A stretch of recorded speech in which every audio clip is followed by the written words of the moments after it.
Good morning and happy Monday. Thanks so much for joining us for Lunch in Legislature. I am Darsha Dodge. Joining me from our sister station in Hastings, Ian Mason. Ian, you guys all dug out from all the snow you had last week? You know what? It wasn't that bad here in Hastings. It was much worse over in North Platte. We got a couple inches of snow. I think visibility on Thursday night was the biggest concern here, but we're doing good. Most of it's melted now, so I'm happy about that. The roads are clear. Well, last week, I think Tuesday, we hit 72, and then we got a blizzard, and now it's still cold, which is normal, but a little sad. But it might be cold outside, but it's pretty hot at the Nebraska State Capitol. We are now officially halfway through the legislative session. Oh, yeah. The 30-day mark was on Friday. This is the last full week of public hearings. Then we'll be moving into full-day debate, and we'll be getting close to that last 10 days where all we focus on is the budget. We just wanted to hit on a couple of things that we followed last week, and then we'll be out of here. Last week, LB 925 was an Anderson bill. It drew a lot of criticism and also a lot of support. Basically, what it would do is, I don't want to say criminalize, but what it would do is allow police departments in cities and municipalities to charge a Class 5 misdemeanor for people sleeping on sidewalks or in public parks or in public right-of-ways after the first offense. So the first time, the legislation says that they would direct them to a shelter, and then after that, if they're found sleeping on the sidewalk or sleeping in a public place, they would be given a citation for a Class 5 misdemeanor. That is the lowest in Nebraska. I think the max is a $100 fine. There's no jail time attached. I tried to talk to Senator Anderson last week. Before that public hearing, he was busy scrambling around on the floor, so we didn't get a chance. We just had to listen in on the hearing. He brought in Sheriff Aaron Hansen from Omaha. Omaha has been very public and transparent in how they've been cleaning up homeless encampments. If you go on their Facebook page, there's quite a bit of video and pictures. Absolutely. Yeah, they open up their foyer when it's really cold like this. It was interesting. Obviously, Sheriff Hansen has a lot of experience in this, and he came to testify, and he said, save for like a massive omnibus spending bill that would fix mental health and addiction resources and fund things like treatment centers and treatment beds. This is a start, but it's obviously not going to solve the homeless issue. I thought that was interesting, his testimony. I ran a couple thoughts that you got from that just because he was talking about specifically his methods. Mm-hmm. And I thought that was interesting that he, was in support of this bill, but said, look, we need more, because we aired some of that footage from their Facebook page of them going through and kind of, I don't want to say tearing down, but relocating people who are in those camps. And that was just powerful footage and powerful to hear. Just want to point out the detractors of this were saying that, hey, what happens if you take these people on their first offense to a shelter and the shelter is already full? I think that that's an interesting argument, and I know that these shelters do get full sometimes, and so I'm curious to see if Anderson wants to address that, change his bill, because he can still do modifications to it. If he wants to change that, what he'll be changing. And one of the other interesting things in that bill is towards the end of the text, it says not only can citizens or business owners actually bring legal challenge to this if they feel like their city isn't doing enough, so can the Attorney General, but it would also direct the state treasurer to withhold funds from cities or municipalities that aren't in compliance with this. Notably, the League of Nebraska Municipalities told me there is no real clear enforcement mechanism or what would define compliance in this bill.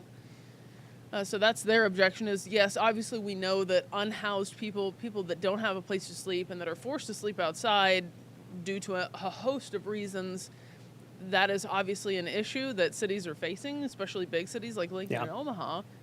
But we have to have clear mechanisms for enforcement, especially if we're going to then start withholding funds, some of which may go towards things like shelters and public missions and things like that. Lincoln also only has one shelter.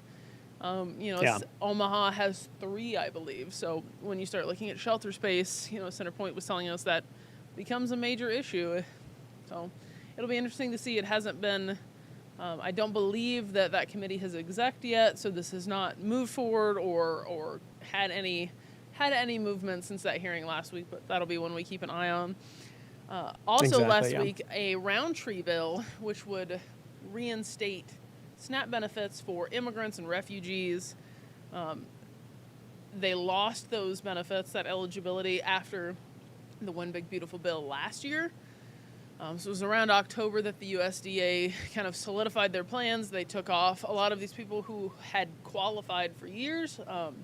You could qualify. There'd be a 5-year waiting period if you were an immigrant for certain categories, and they removed immigrants, refugees, asylees.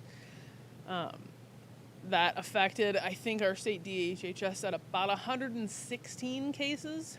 Yeah, I think Either that was closed the or number I been denied. reported on that one. Yeah. Yeah, Roundtree obviously had a lot of support for this. There was obviously also a lot of criticism for this. The state of Nebraska does not pay out for these SNAP benefits.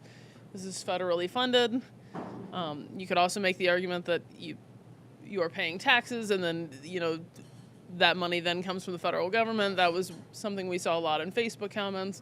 Not trying to obfuscate where that money is coming from, but just saying that the state of Right. Nebraska is not paying for these SNAP benefits. Roundtree Yeah, said it was luckily, just about taking you care know, of it's people. not right. It's not our budget that would take the hit from this. It's the federal budget, and I'm not going to pretend to be an expert, but they've got a couple more dollars to throw around than the state of Nebraska does, just from what I understand. And the interesting, obviously, there was a lot of immigrants that came to this hearing to testify or that had Yeah. submitted comments. I wasn't at the hearing. I was there right up until about an hour before. It was just before the weather changed. And I talked to Yeah, a man named exactly. Mohammed. And Mohammed Sahil, he founded the Nebraska Center for Afghans. And he actually was an interpreter for the U.S. government in Afghanistan during the war. And he came over about 10 years ago on that special Afghan immigrant visa.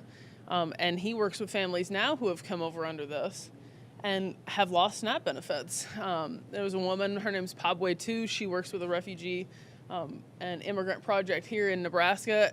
She came from Thailand, and her family was on SNAP benefits for a little while. And she explained, like, hey, we just need this help while we're assimilating. The language is different, and the culture is different, and all of this stuff is different. And it was just about them getting that help in the interim. And now she's not on SNAP benefits. So that was her, this is a temporary thing, and it should be. Again, that one hasn't been scheduled out. We don't know where that one's Yeah. going to go. That is. And I want to give a shout out to Hope Esperanza in North Platte. They are dealing with this. I know that they have some refugees that they help with. They have, they give away food every week. I know that the Tina Maria, the woman who runs it, is just fantastic. And so, I know that she is one of those people who's trying to help the people who are impacted by this. Because, I think we forget, in the event that, the federal government doesn't pay for those SNAP benefits, these people still probably have to eat. And so then we have to look at where does that come from then? Does that end up coming from state dollars? Does that end up, there's just a cataclysm effect on that. Yeah, ends up impacting food banks. That was one thing Senator Roundtree told me, is that obviously, during the government shutdown and things like that, we were seeing an increased movement towards people needing the food bank. These people losing this benefit pushed them towards the food bank. Food bank's not a permanent solution, so it was Right. his way of just righting some wrongs and getting some people back on their feet. Then the last one we're Yeah. going to touch on really quick is LB 1147. This is a Conrad bill that would require a report be made by the auditor's office. So that's Mike Foley, who's been in the news quite a bit. We have talked about Mike Foley quite a bit on this show. There's a running joke that I'm friends with Mike Foley because I always report on his stuff. So, I guess we'll call him friend of the show, maybe. I don't know. I don't think he could pick me out of a lineup, but I could pick him out of a lineup. friend of the show, Mike Foley. There you go. It would yeah. require his office to submit a report on funds withheld either by the governor's office or by any state agency at the direction of the governor. Which is interesting. It is not specific on any examples of this happening. Obviously, we know here a few months ago, Right. Our friends over at the Flatwater Free Press did a really great report on about $3 million worth of funds that were earmarked for domestic violence. That were set to be dispersed from the state and that weren't. And then after some uproar a few weeks later, those funds were dispersed. Yeah. So Conrad's bill seems to be aimed at some checks and balances on the governor's office. Obviously, Governor Pillen has been in hot water over a $2 million emergency no-bid contract that was billed out to Julie Patel and her company. That investigation through NSP and the AG's office is still ongoing. No updates on that. Actually, Attorney General Mike Hilgers was in Appropriations testifying on his budget last week, and he was asked about that. He didn't give any specifics. They don't comment on investigations, but he said, if they felt like there was a conflict in their office, then they would actually pass that on to someone like the Lancaster County Sheriff's Office or the Lincoln Police Department. They would investigate. They would present a report to Mike Hilgers' office, and then they would go from there. So just to kind of avoid that misconduct. He did not say whether that has happened, whether that is happening, where that investigation is going. That is all we know as of now. But Conrad, and of course, Pillen up for re-election this year, and so that's right. So there's just a lot of things coming together, flowing together on this one that I find quite interesting. And it's interesting because Foley's office, the auditor's office, usually comes in after money is spent. He was in the news a lot last Exactly. week. Business incentives, which has drawn a lot of controversy from the State Chamber of Commerce, from the Lincoln Chamber of Commerce, from the governor's office, saying this isn't accurate at all. But he's been in the news quite a bit. They usually come in after money is appropriated and investigate. So this would be, I think the word he used was a fun twist. Mike Foley I think you're exactly right. Is very passionate about what he does. I think he called it a fun twist on what they normally do. But if we talk about media literacy. He understands how to put out a good press release. I'll say that about him because he knows how to get people's attention. Yes, he absolutely does. And Mike Foley, I have no doubt that he will be in the news again. I think his office has got quite a bit going on, and Mike Foley is on our show and on our website quite a bit. So he is, absolutely. Perfect. Well, that's going to wrap it up for us. There's a lot going on. Right now at the Capitol this morning, they are debating 1237, which is the weapons ban at the Capitol. That was an executive board priority bill this year. They actually made an amendment that would change it from, no weapons allowed, not just guns, no knives, no mace, no anything like that. They actually put in an amendment that would allow concealed carry if you have a permit to do that. So it was debated quite a bit. I don't remember off the top of my head how much time we have left on this, but we are looking at that now, and we'll bring you the latest as soon as we have any details. So absolutely. Perfect. All right, Ian, have a great week. Thanks so much for joining me. And guys, we'll see you right back here next Monday. I got you, Darsha. Have a great one. You too.